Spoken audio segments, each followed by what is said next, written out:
વિદ્યાર્થી મિત્રો આપણે જોયું હતું કે રાસાયણિક પ્રક્રિયાઓ છે જે મુખ્યત્વે 4 પ્રકારની પ્રક્રિયાઓ છે. રાસાયણિક પ્રક્રિયા મુખ્યત્વે 4 પ્રકારની પ્રક્રિયા છે, જે પૈકી આપણે સંયોગીકરણની પ્રક્રિયા, વિઘટનની પ્રક્રિયા વગેરે વિશેની વાત કરી હતી. ત્યારબાદ આજે આપણે ત્રીજો પ્રકાર વિસ્થાપન પ્રક્રિયા અને ચોથો પ્રકાર ઓક્સિડેશન અને રિડક્શન પ્રક્રિયા વિશેની વાત કરીશું. કે ત્યારબાદ આપણે ચોથો પ્રકાર ઓક્સિડેશન, રિડક્શન અને વિસ્થાપન પ્રક્રિયા છે જે ત્રીજો પ્રકાર તેની વાત કરીએ તો સૌ પ્રથમ આપણે જોઈએ છે વિસ્થાપન પ્રક્રિયા કોને કહે છે, ઉદાહરણ આપી સમજાવો.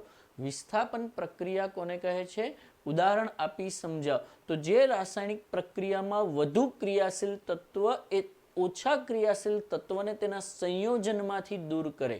જે રાસાયણિક પ્રક્રિયામાં વધુ ક્રિયાશીલ તત્વ તેના કરતાં ઓછા ક્રિયાશીલ તત્વને તેના સંયોજનમાંથી દૂર કરે છે તો તે પ્રક્રિયાને વિસ્થાપન કહે છે. વિસ્થાપન એટલે કે વધુ સક્રિય તત્વ છે જો બીજું કોઈ ઓછું સક્રિય તત્વ હોય તો તેના સંયોજનમાંથી તેને મુક્ત કરે છે કે તેના સંયોજનમાંથી તેને મુક્ત કરે છે. આવી પ્રક્રિયાને આપણે વિસ્થાપન પ્રક્રિયા કહીએ છીએ. જેમ કે ઉદાહરણ તરીકે જોઈએ છે ઝીંક ધાતુની કોપર સલ્ફેટ સાથે પ્રક્રિયા કરવામાં આવે છે. ઝીંક ધાતુની કોપર સલ્ફેટના જલીય દ્રાવણ સાથે પ્રક્રિયા કરવામાં આવે છે ત્યારે ઝીંક એ કોપર કરતાં વધુ સક્રિય છે. ઝીંક એ કોપર કરતાં વધુ સક્રિય છે. આથી ઝીંક એ ઓછી સક્રિય ધાતુને કોપર એટલે કે તેનું જે સંયોજન છે તેમાંથી કોપરને મુક્ત કરે છે અને પરિણામે આપણે ઝીંક સલ્ફેટનું દ્રાવણ અને કોપર મળે છે.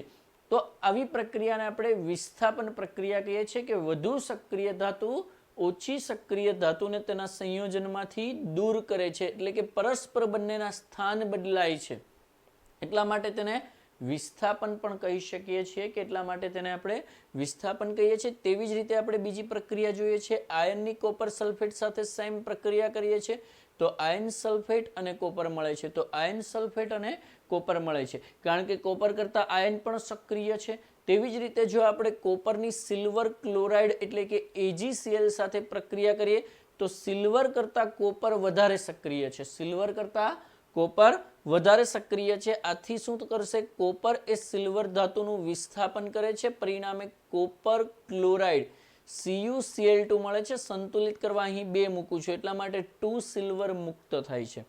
તેવી જ રીતે જો મેગ્નેશિયમની પ્રક્રિયા કોપર ક્લોરાઇડ સાથે કરીએ, કોપર સલ્ફેટની જગ્યાએ અહીં કોપર ક્લોરાઇડ લેવામાં આવ્યું છે તો કોપર ક્લોરાઇડ સાથે પ્રક્રિયા કરવામાં આવે છે તો પ્રક્રિયા દરમિયાન મેગ્નેશિયમ તે કોપર કરતાં વધુ સક્રિય છે. મેગ્નેશિયમ એ કોપર કરતાં વધુ સક્રિય છે. આથી મેગ્નેશિયમ શું કરે છે, કોપર ધાતુને મુક્ત કરે છે અને મેગ્નેશિયમ ક્લોરાઇડ બનાવે છે કે મેગ્નેશિયમ ક્લોરાઇડ બનાવે છે. આ પરથી કહી શકાય કે મેગ્નેશિયમ ઝીંક આયન એ કોપર અને સિલ્વર કરતાં વધુ સક્રિય છે. મેગ્નેશિયમ, ઝીંક, આયન, એલ્યુમિનિયમ છે, લેડ છે, આ બધી ધાતુઓ છે કોપર અને સિલ્વર કરતાં વધુ સક્રિય છે. જે આપણે સક્રિયતા શ્રેણીના આધારે તે સમજી શકશું જેનો અભ્યાસ આપણે ત્રીજા પ્રકરણની અંદર આવશે પણ હાલ પૂરતો આપણે આટલો અભ્યાસ કરીએ છીએ. ત્યારબાદ છે દ્વિવિસ્થાપન પ્રક્રિયા કોને કહે છે, ઉદાહરણ આપી સમજાવો. દ્વિવિસ્થાપન પ્રક્રિયા કોને કહે છે, ઉદાહરણ આપી સમજાવો. દ્વિ એટલે કે 2 અને વિસ્થાપન એટલે કે વિસ્થાપનની પ્રક્રિયા આપણે કીધું કે પરસ્પર સ્થાન બદલાય.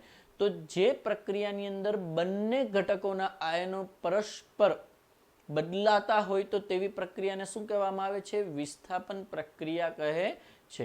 કે જે પ્રક્રિયાની અંદર બંને ઘટકોના આયનો પરસ્પર બદલાય છે, ફેરબદલી થાય છે તો તેને આપણે વિસ્થાપન પ્રક્રિયા તરીકે ઓળખવામાં આવે છે કે તેને વિસ્થાપન. જેમ કે જે રાસાયણિક પ્રક્રિયામાં 2 પ્રક્રિયકો વચ્ચે આયનોની આપલે થાય એટલે કે બંને પ્રક્રિયકોના આયનોની આપલે થાય છે તો તેને શું કહેવામાં આવે છે, દ્વિવિસ્થાપન પ્રક્રિયા કહે છે. જેમ કે તમારી પાસે અહીંયા છે સોડિયમ સલ્ફેટ, સોડિયમ સલ્ફેટ અને બીજું દ્રાવણ છે બેરિયમ ક્લોરાઇડનું. બેરિયમ ક્લોરાઇડનું તો સોડિયમ સલ્ફેટની અંદર ઋણ આયન સલ્ફેટ SO4-2 છે જ્યારે બેરિયમ ક્લોરાઇડની અંદર ઋણ આયન છે Cl-. બેરિયમ ક્લોરાઇડની અંદર ઋણ આયન છે Cl-. તો અહીંથી ક્લોરીન આયન આ તરફ જશે અને SO4 અહીંયા આવશે, પરિણામે બેરિયમ સલ્ફેટ બને છે અને અહીં સોડિયમ અને ક્લોરીન એટલે કે સોડિયમ ક્લોરાઇડ બને છે. સોડિયમના પણ 2 ઘટક છે અને ક્લોરીન પણ 2 છે, એટલા માટે 2NaCl મળે છે. જ્યારે 2 જલીય દ્રાવણો વચ્ચે પ્રક્રિયા થાય છે, આપણે આવી પ્રક્રિયા પહેલા પણ વાત કરી હતી કે જ્યારે 2 જલીય ઘટકો વચ્ચે પ્રક્રિયા કરવામાં આવે છે અથવા તો 2 ક્ષારો વચ્ચે પ્રક્રિયા થાય છે, ત્યારે પ્રક્રિયા દરમિયાન બંને નવા ક્ષારો મળે છે, બંને નવા ક્ષાર, પરંતુ એક ક્ષાર ઘન અવસ્થામાં એટલે કે અદ્રાવ્ય અવક્ષેપ સ્વરૂપે મળે છે, જ્યારે બીજું છે જલીય અવસ્થામાં મળે છે. તો આવી રીતે સોડિયમ સલ્ફેટ અને બેરિયમ ક્લોરાઇડ વચ્ચેની પ્રક્રિયાથી બેરિયમ સલ્ફેટ અને સોડિયમ ક્લોરાઇડ મળે છે. તેવી જ રીતે આપણે બીજી પ્રક્રિયા જોઈએ છે, પોટેશિયમ બ્રોમાઇડની બેરિયમ આયોડાઇડ સાથેની પ્રક્રિયા કરવામાં આવે તો આયોડિન આયન છે પોટેશિયમ સાથે જોડાશે એટલે Ki પોટેશિયમ આયોડાઇડ મળે છે. પોટેશિયમની આગળ આયોડિન 2 છે, તો 2 કરવા માટે અહીં મૂકું તો પોટેશિયમ 2 કરવા પડશે, એટલા માટે અહીં 2 મૂકીએ છીએ. તો બ્રોમિન 2 થશે અને બેરિયમ તો એક જ રહેશે, પરિણામે બેરિયમ બ્રોમાઇડ BaBr2 મળે છે અને પોટેશિયમ આયોડાઇડ મળે છે. તો આવી રીતે બંને આયનોની આપલે થતી હોય તો તેવી પ્રક્રિયાને શું કહેવામાં આવે છે? દ્વિવિસ્થાપન પ્રક્રિયા કહે છે. કે બંને આયનોની આપલે થતી હોય તો તેવી પ્રક્રિયાને દ્વિવિસ્થાપન પ્રક્રિયા તરીકે ઓળખવામાં આવે છે. ત્યારબાદ છે અવક્ષેપન પ્રક્રિયા કોને કહેવાય છે? સમજાવો. અવક્ષેપન પ્રક્રિયા કોને કહેવાય છે? સમજાવો. તો જે રાસાયણિક પ્રક્રિયા દરમિયાન અદ્રાવ્ય અવક્ષેપ ઉત્પન્ન થાય, જે રાસાયણિક પ્રક્રિયા દરમિયાન અદ્રાવ્ય અવક્ષેપ ઉત્પન્ન થાય તો તે પ્રક્રિયાને અવક્ષેપન પ્રક્રિયા કહે છે. કે તો તે પ્રક્રિયાને અવક્ષેપન પ્રક્રિયા આપણે જે ઉપરની પ્રક્રિયા જોઈ દ્વિવિસ્થાપન, તે જ પ્રક્રિયા છે. કારણ કે મેં તમને ત્યારે પણ ચર્ચા કરી કે તેમાં એક જે છે એ ક્ષાર છે એ આપને અદ્રાવ્યક સ્વરૂપે મળે છે, જ્યારે બીજો ક્ષાર છે જલ્યક સ્વરૂપે મળે છે. તો ઉપરોક્ત પ્રક્રિયા એક પ્રકારની અવક્ષેપન પ્રક્રિયા જ છે. જેમ કે ઉદાહરણ તરીકે આપણે જોઈએ છીએ કે બેરિયમ ક્લોરાઇડ, પ્રથમ પ્રક્રિયા લઉં છું, બેરિયમ ક્લોરાઇડ અને સોડિયમ સલ્ફેટની પ્રક્રિયા. તો બેરિયમ ક્લોરાઇડની અંદર Ba+2 આયન, બેરિયમ ક્લોરાઇડની અંદર તમે જુઓ છો કે Ba+2 આયન તથા સોડિયમ સલ્ફેટનો SO4-2 આયન વચ્ચે પ્રક્રિયા થતા બેરિયમ સલ્ફેટ મળે છે. એટલે કે બેરિયમ ક્લોરાઇડમાંથી ધન આયન Ba+2 અને સોડિયમ સલ્ફેટની અંદરથી ઋણ આયન SO4 વચ્ચેની પ્રક્રિયાથી બેરિયમ સલ્ફેટના સફેદ અવક્ષેપ મળે છે, જે જલ્ય ઘટકની જગ્યાએ કેવા સ્વરૂપે મળે છે? અદ્રાવ્ય અવક્ષેપ સ્વરૂપે મળે છે. અને એટલા માટે અવક્ષેપ પ્રાપ્ત થાય છે, એટલા માટે તે પ્રક્રિયાને આપણે શું કહીએ છીએ? અવક્ષેપન પ્રક્રિયા કહે છે. જેમ કે બેરિયમ ક્લોરાઇડ વત્તા સોડિયમ સલ્ફેટ, તો બેરિયમ પ્લસ અને SO4 અહીંયાથી તો બેરિયમ સલ્ફેટ અને Na+ અને Cl- તો NaCl, પણ તે જલ્ય ઘટક છે. જ્યારે બેરિયમ સલ્ફેટ છે કેવી રીતે પ્રાપ્ત થાય છે? અવક્ષેપ સ્વરૂપે પ્રાપ્ત થાય છે, એટલા માટે તે પ્રક્રિયાને આપણે અવક્ષેપન પ્રક્રિયા તરીકે ઓળખીએ છીએ.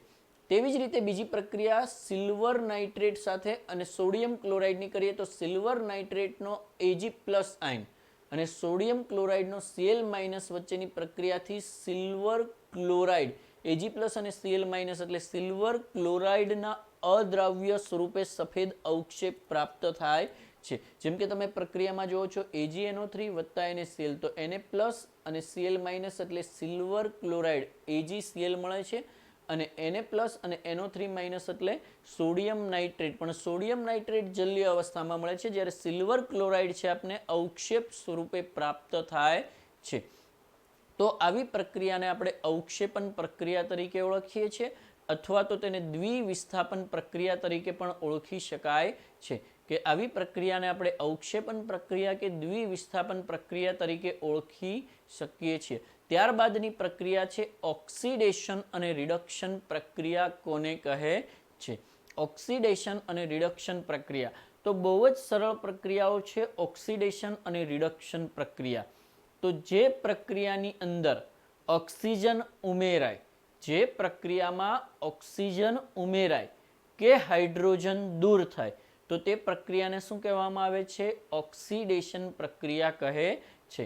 જે પ્રક્રિયાની અંદર ઓક્સિજન ઉમેરાય કે હાઇડ્રોજન દૂર થાય તો તે પ્રક્રિયાને ઓક્સિડેશન પ્રક્રિયા કહે છે. તેવી જ રીતે જે પ્રક્રિયાની અંદર ઓક્સિજન દૂર થાય, તેવી જ રીતે જે પ્રક્રિયામાં ઓક્સિજન દૂર થાય કે હાઇડ્રોજન ઉમેરાય તો તે પ્રક્રિયાને રિડક્શન પ્રક્રિયા કહે છે. એટલે કે ટૂંકમાં ઓક્સિડેશન પ્રક્રિયામાં ઓક્સિજન ઉમેરાય છે અથવા હાઇડ્રોજન દૂર થાય છે, જ્યારે રિડક્શન પ્રક્રિયાની અંદર હાઇડ્રોજન ઉમેરાય છે અથવા ઓક્સિજન દૂર થાય છે. તો આ ઓક્સિડેશન અને રિડક્શન પ્રક્રિયાની વ્યાખ્યા છે. બીજી વસ્તુ કે વિદ્યાર્થી મિત્રો, ઓક્સિડેશન અને રિડક્શન પ્રક્રિયા આપણે કહીએ છીએ, પરંતુ ઓક્સિડેશન એ પણ પૂર્ણ પ્રક્રિયા નથી કે રિડક્શન પણ પૂર્ણ પ્રક્રિયા નથી. ઓક્સિડેશન એ અર્ધ પ્રક્રિયા છે. કાયદેસર વ્યાખ્યા આપણે એવી કહી શકીએ કે જે પ્રક્રિયામાં ઓક્સિજન ઉમેરાય કે હાઇડ્રોજન દૂર થાય, જે પ્રક્રિયાની અંદર ઓક્સિજન ઉમેરાય કે હાઇડ્રોજન દૂર થાય તો તેને અર્ધ ઓક્સિડેશન પ્રક્રિયા કહે છે. અને તેવી જ રીતે જે પ્રક્રિયાની અંદર હાઇડ્રોજન ઉમેરાય કે ઓક્સિજન દૂર થાય તો તેને અર્ધ રિડક્શન પ્રક્રિયા કહે છે. કારણ કે ઓક્સિડેશન કે રિડક્શન સંપૂર્ણ પ્રક્રિયા નથી, સંપૂર્ણ એ રેડોક્સ પ્રક્રિયા છે, જે આપણે આના પછીના પ્રશ્નની અંદર જોઈશું કે જે આના પછીના પ્રશ્નની અંદર જોઈએ છે રેડોક્સ પ્રક્રિયા.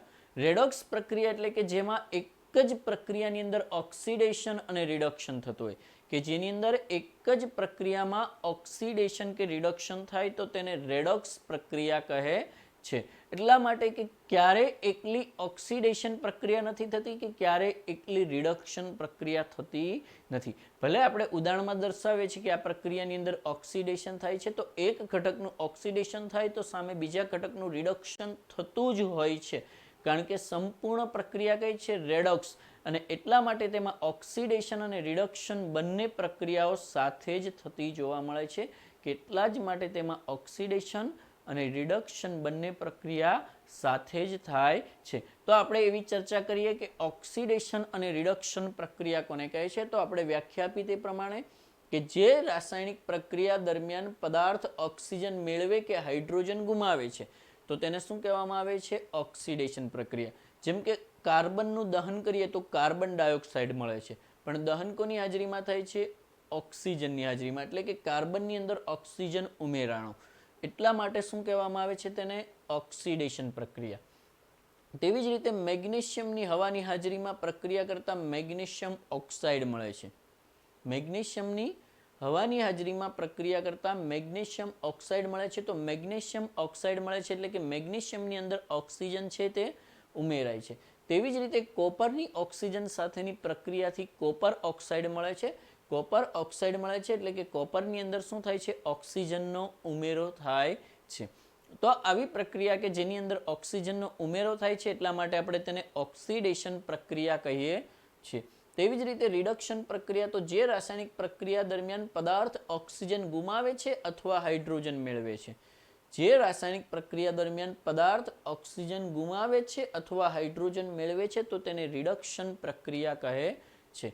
જેમ કે કોપર ઓક્સાઇડ છે તેની હાઇડ્રોજન વાયુ સાથે પ્રક્રિયા કરવામાં આવે છે તો કોપરમાંથી હાઇડ્રોજન દૂર થાય છે એટલે કોપર ધાતુ મુક્ત થાય છે અને વત્તા H2O કે ઓક્સિજન છે તે હાઇડ્રોજન સાથે સંયોજાય છે.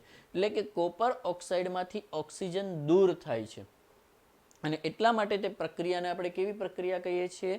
રિડક્શન પ્રક્રિયા કહીએ છીએ. તેવી જ રીતે કાર્બન ડાયોક્સાઇડની હાઇડ્રોજન વાયુ સાથે પ્રક્રિયા કરતા એક ઓક્સિજન પાણી હાઇડ્રોજનના અણુ સાથે જોડાઈને પાણીનો અણુ બનાવે છે એટલે કે CO2 માંથી CO કાર્બન મોનોક્સાઇડ વધે છે, પરંતુ છતાંય કાર્બન ડાયોક્સાઇડમાંથી તો શું થાય છે? એક ઓક્સિજન દૂર થાય છે. એક ઓક્સિજન દૂર થાય છે એટલા માટે આપણે તેને કઈ પ્રક્રિયા કહીએ છીએ? રિડક્શન પ્રક્રિયા તરીકે ઓળખવામાં આવે છે. તેવી જ રીતે મેગ્નેશિયમ ઓક્સાઇડની હાઇડ્રોજન વાયુ સાથે પ્રક્રિયા કરવામાં આવે છે. મેગ્નેશિયમ ઓક્સાઇડની હાઇડ્રોજન વાયુ સાથે પ્રક્રિયા કરતા મેગ્નેશિયમ ધાતુ મુક્ત થાય છે અને વત્તા પાણીનો અણુ મળે છે, પરંતુ મેગ્નેશિયમ ઓક્સાઇડમાંથી ઓક્સિજન શું થાય છે? દૂર થાય છે. એટલા માટે આ પ્રક્રિયાને કઈ પ્રક્રિયા તરીકે ઓળખવામાં આવે છે? રિડક્શન પ્રક્રિયા આપણે કહીએ છીએ. તો ઉપરોક્ત પ્રક્રિયાની અંદર તમે જુઓ છો કાર્બન, મેગ્નેશિયમ અને કોપર કે જે ઓક્સિજન મેળવે છે એટલા માટે તે બધી પ્રક્રિયા ઓક્સિડેશન પ્રક્રિયા છે. તેવી જ રીતે આ જે પ્રક્રિયાઓ છે જેની અંદર કોપર ઓક્સાઇડ છે, કાર્બન ડાયોક્સાઇડ છે અને મેગ્નેશિયમ ઓક્સાઇડ કે જે બધા ઓક્સિજન ગુમાવે છે તેટલા માટે તેને આપણે રિડક્શન પ્રક્રિયા તરીકે ઓળખીએ છીએ. તો વિદ્યાર્થી મિત્રો, હવે આપણે એવી પ્રક્રિયા જોઈશું કે જેની અંદર બંને પ્રક્રિયા થતી હોય, ઓક્સિડેશન અને રિડક્શન, કે જેને આપણે શું કહીએ છીએ? રેડોક્સ પ્રક્રિયા કહીએ છીએ. તો વિદ્યાર્થી મિત્રો, ત્યારબાદ આપણે જોઈએ છે રેડોક્સ પ્રક્રિયા અથવા ઓક્સિડેશન રિડક્શન પ્રક્રિયા કોને કહે છે? ઉદાહરણ આપી સમજાવો. રેડોક્સ પ્રક્રિયા અથવા ઓક્સિડેશન રિડક્શન પ્રક્રિયા કોને કહે છે? ઉદાહરણ આપી સમજાવો. તો જે પ્રક્રિયામાં એક પ્રક્રિયકનું ઓક્સિડેશન થતું હોય અને બીજા પ્રક્રિયકનું રિડક્શન થતું હોય.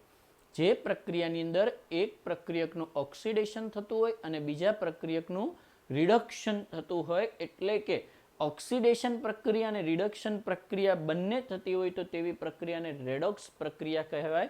અથવા તો તમે વ્યાખ્યા આવી રીતે પણ લખી શકો છો કે જે પ્રક્રિયામાં ઓક્સિડેશન અને રિડક્શન બંને પ્રક્રિયાઓ એક સાથે થતી હોય તો તેવી પ્રક્રિયાને રેડોક્સ પ્રક્રિયા કહે છે. જે પ્રક્રિયામાં ઓક્સિડેશન અને રિડક્શન બંને પ્રક્રિયાઓ એક સાથે થતી હોય તો તેવી પ્રક્રિયાને રેડોક્સ પ્રક્રિયા કહે છે. જેમ કે ઉદાહરણ તરીકે આપણે જોઈએ છે કોપર ઓક્સાઇડની હાઇડ્રોજન વાયુ સાથે પ્રક્રિયા કરતા શું મળે છે? કોપર અને પાણીનો અણુ મળે છે. જે આપણે આગળ પ્રક્રિયા લીધી હતી રિડક્શન પ્રક્રિયાની અંદર. પણ મેં તમને કીધું એ પ્રમાણે કે કોઈ પ્રક્રિયામાં માત્ર ઓક્સિડેશન કે માત્ર રિડક્શન થાય નહીં.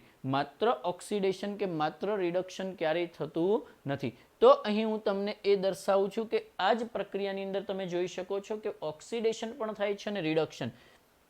જેમ કે કોપર ઓક્સાઇડની હાઇડ્રોજન સાથે પ્રક્રિયા કરતા કોપર અને શું મળે છે? પાણીનો અણુ. તો પ્રક્રિયા દરમિયાન તમે જુઓ છો કોપર ઓક્સાઇડમાંથી કોપર મળે છે. એટલે કે કોપર ઓક્સાઇડ શું કરે છે? ઓક્સિજન ગુમાવે છે. કોપર ઓક્સાઇડ શું કરે છે? ઓક્સિજન ગુમાવે છે. એટલા માટે તેનું શું થયું કહેવાય? રિડક્શન. તેવી જ રીતે હાઇડ્રોજનમાંથી H2O બને છે. એટલે કે હાઇડ્રોજન ઓક્સિજન મેળવે છે.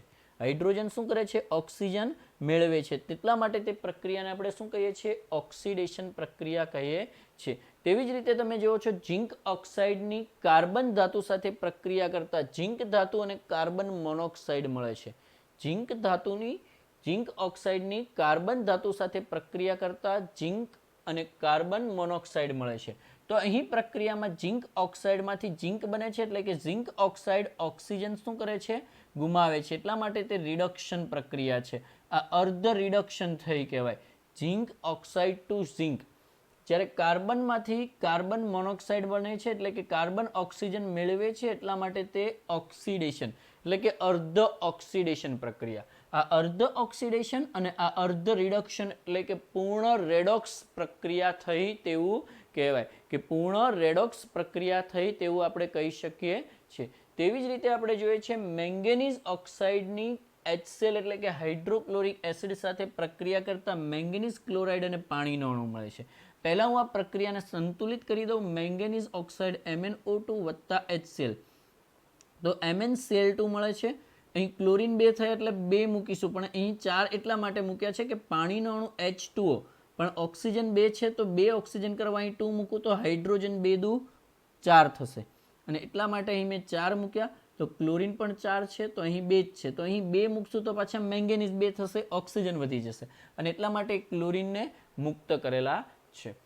તો આ પ્રક્રિયામાં તમે જુઓ છો મેંગેનીઝ ઓક્સાઇડમાંથી ઓક્સિજન દૂર થાય છે. એટલા માટે તે રિડક્શન પ્રક્રિયા છે. જ્યારે HCl માંથી શું થાય છે? H દૂર થાય છે અને Cl2 મળે છે. HCl માંથી H દૂર એટલે કે હાઇડ્રોજન દૂર થાય છે. એટલા માટે તે કઈ પ્રક્રિયા છે? ઓક્સિડેશન. કે આમાં હાઇડ્રોજન ગુમાવે છે જ્યારે આમાં ઓક્સિજન ગુમાવે છે. એટલા માટે તે રિડક્શન પ્રક્રિયા છે.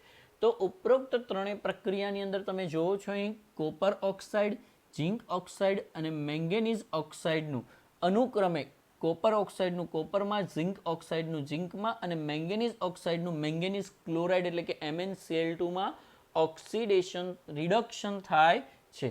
તેવી જ રીતે હાઇડ્રોજન એટલે કે H2, કાર્બન અને HClનું અનુક્રમે H2O, CO અને Cl2માં ઓક્સિડેશન થાય છે. તેવી જ રીતે આપણે જોઈએ છે મેંગેનીઝ ઓક્સાઇડ બનાવીએ છીએ. જેમ કે મેગ્નેશિયમની ઓક્સિજન સાથેની પ્રક્રિયાથી મેંગેનીઝ ઓક્સાઇડ અથવા મેગ્નેશિયમની ઓક્સિજન સાથેની પ્રક્રિયાથી મેગ્નેશિયમ ઓક્સાઇડ મળે છે. જેની અંદર મેગ્નેશિયમમાં ઓક્સિજન ઉમેરાય છે તો તે અર્ધ ઓક્સિડેશન પ્રક્રિયા થઈ કહેવાય. જ્યારે ઓક્સિજન છે એનું રિડક્શન થાય છે એટલા માટે અર્ધ રિડક્શન એટલે કે સંપૂર્ણ રેડોક્સ પ્રક્રિયા છે. લોખંડ ઉપર જે કાટ લાગે છે તે લોખંડ ઉપર કાટ લાગવાની ઘટના છે જેને આપણે લોખંડનું ક્ષારણ કહીએ છીએ. તે પણ એક પ્રકારની રેડોક્સ પ્રક્રિયા છે કે તે પણ એક પ્રકારની રેડોક્સ પ્રક્રિયા છે જેની આપણે ચર્ચા કે લોખંડનું ક્ષારણ અથવા તો લોખંડ પર કાટ લાગવાની પ્રક્રિયા કે વગેરે છે તેની વિશેની માહિતી તથા કેટલાક પ્રકારની સમીકરણો સંતુલિત કરવાની છે જેની ચર્ચા આપણે હવે પછીના લેક્ચરની અંદર કરીશું. Thank you.